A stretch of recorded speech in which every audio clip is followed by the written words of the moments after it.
Hello, everyone. This is Stacia again with the Central Florida Audio Description Initiative, and I'm answering a few more questions today. Another question that we get asked a lot is, where is audio description used, and how is it used, and in what kind of places and locations? So I wanted to give you just a kind of a quick and brief list of places where people who are blind or have low vision, and sometimes they simply have trouble seeing, will find value and are able to use audio description. So first one is one of the easiest ones. It's in live performances at theaters. So for a person goes to the theater to see a play, or they want to go to the opera or to a dance or something of that nature, they're able to go and get a headset, and there's an audio describer somewhere, either in the booth or maybe in the back of the theater using a stenographer's mask.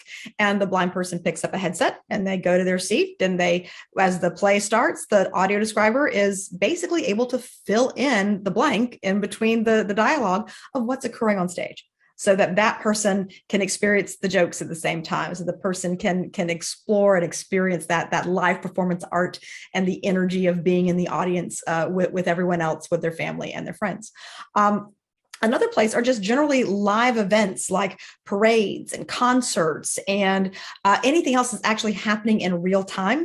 So, for example, if it's the New Year's Day is coming up and it'll be the Rose Bowl parade, and I believe it's going to be audio described this year. So a person is able somewhere in the production team, there's an audio describer. And as things are coming down the street and as the parade floats go by, they're describing what's there. Or if there's an audio describer for a live event like the Oscars or something of that nature, or a big gala, they would be able to say, okay, here's who just showed up on the red carpet, and here's what they're wearing, and here's what it looks like.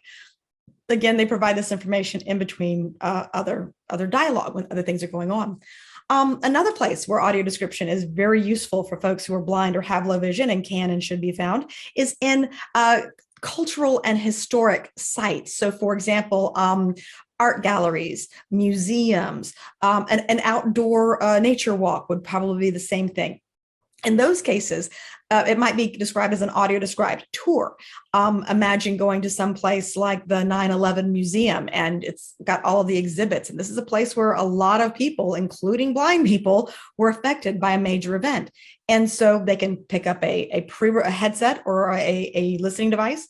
It'll have pre-recorded material on it. So in addition to hearing what either a tour guide or a regular interpretive audio tour, there's someone who's telling them what's available. What does that exhibit look like? What's playing on that screen?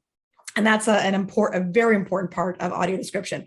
Another one is just in regular domestic places like your home's streaming, television shows, the thing that everybody's talking about, in the office the next day, the latest episode of Game of Thrones, or some of the films that are going on right now, Don't Look Up, anything like that.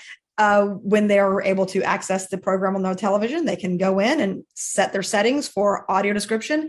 And then in addition to the dialogue, in between the dialogue, there will be a pre-recorded, professionally produced description of the action that's taking place on the screen.